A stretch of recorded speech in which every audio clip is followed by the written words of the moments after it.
21வது கேள்வி 6, 9, 12, 15 and 7. இது ஒரு AP. அப்ப A equal to 6, 3 3 இன்க்ரீஸ் ஆகிட்டு போயிட்டு இருக்கு. D equal to 3. A 25 minus A 15. நமக்கு தெரியும் 25னா A plus 24D.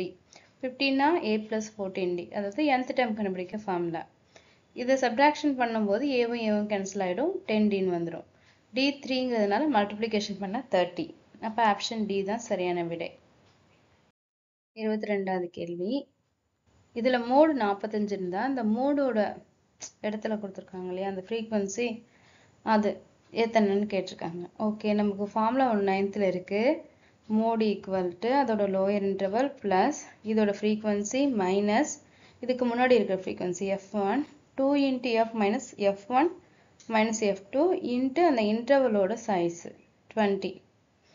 இந்த ஃபார்முலால இந்த வேல்யூலாம் சப்ஸ்டியூட் பண்ணுறோம். சப்ஸ்டியூட் பண்ணி கேன்சல் பண்ணும்போது எக்ஸோட வேல்யூ 12 வந்துடும். இதில் 9th நமக்கு மோடுக்கான ஃபார்முலா இருக்குது.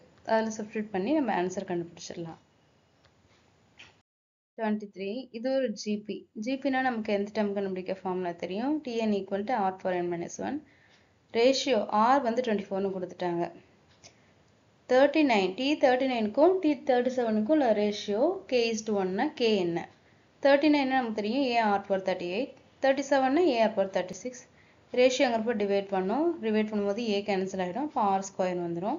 R 24ன்னு கொடுத்துருக்கனால ஸ்கொயர் பண்ணுறோம். கீழே ஒன்றுமே இல்லைன்னா 1 தான். 576/1. இதோட ரேஷியோ K:1 கொடுத்துருக்காங்களா, கம்பேர் பண்ணும்போது K 576 கிடைச்சிரும். 24வது கேள்வி. ஒரு ஜாடியில் மொத்தம் 18 பந்து இருக்கு. அப்போ n of s equal to 18. Red ball வந்தோட count m. Probability of r நமக்கு தெரியும் n of r by n of s. அப்போ m/18. அதுக்கு அவங்களே ப்ராபபிலிட்டி pன்னு கொடுத்துட்டாங்க, அதனால p. 2 பாலை ஆட் பண்ணுறாங்க ரெட் பாலை, அதனால டோட்டல்லே 2 இன்க்ரீஸ் ஆகுது, ரெட்டுலேயே 2 இன்க்ரீஸ் ஆகுது. அதோட ப்ராபபிலிட்டி 9p/8னா m என்னன்னு கேட்டிருக்காங்க. 9p/8 போட்டோம். pக்கு பதிலாக m/18 ஏற்கனவே தெரியும். சப்ஸ்டியூட் பண்ணி கிராஸ் மல்டிப்ளிகேஷன் பண்ணி சால்வ் பண்ணால் m equal to 8ன்னு கிடச்சிரும். 25வது கேள்வி. ஒரு ஜாடியில் 15 வெள்ளை பால். அப்போ n of w equal to 15. கருப்புங்கிறப்ப n of b equal to x. உங்களுக்கு கொடுத்துருக்கிறது ஒரு கருப்பு பந்து எடுக்கிறதுக்கான நிகழ்தகவு வெள்ளை பந்து எடுக்கிறதோட நிகழ்தகவுல 3 மடங்கு. இப்போ p of b equal to 3 into p of w. நமக்கு தெரியும் இதுக்கு formula n of b by n of s. இப்போ n of sங்கிறப்ப இது ரெண்டையும் ஆட் பண்ணணும். ஓகே, 3 டைம்ஸ் இதை மாதிரி wங்கிறப்போ 15 by n of s. Cancel பண்ணிட்டா x equal to 45ன்னு கிடச்சிரும். 26.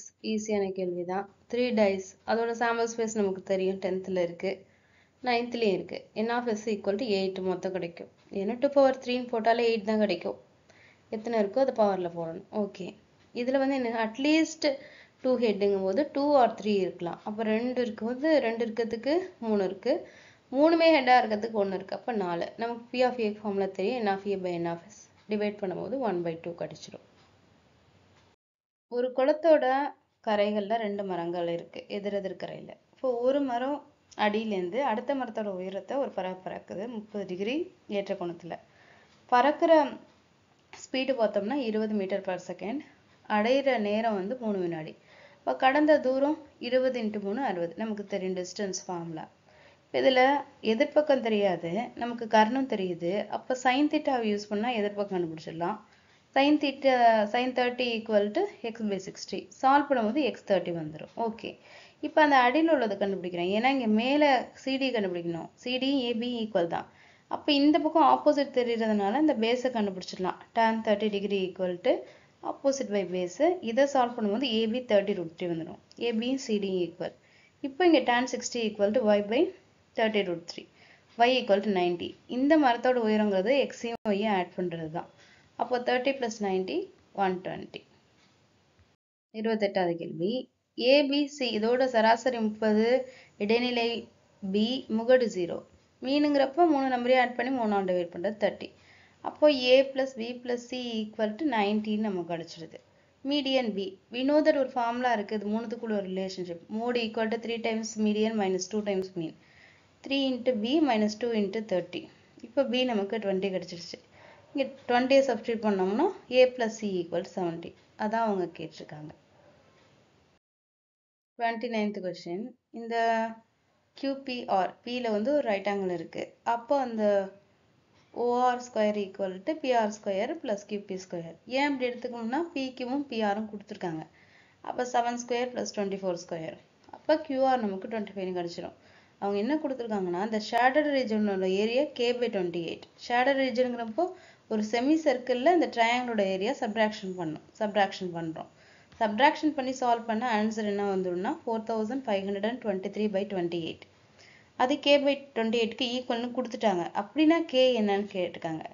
28 ரெண்டு பக்கம் கேன்சல் பண்ணா 4523. அதுதான் ஆன்சர். 30th question. இது டான்ஜென்ட் வச்சிருக்காங்க. இதுல வந்து ஓங்கிறது சென்டரு, ரேடியஸ்ங்கிறப்போ OA OB அது 1 இருக்கு. AB equal to OB equal to 2. AB OB OBங்கிறது இங்க இருக்கிற டிஸ்டன்ஸ், அது வந்து 2 கொடுத்துருக்காங்க. AB வந்து 2 இருக்கு. படத்துல பார்த்தா அப்படி இல்லை, ஈக்குவலா இல்லை, ஆனா அப்படிதான் கொடுத்துருக்காங்க.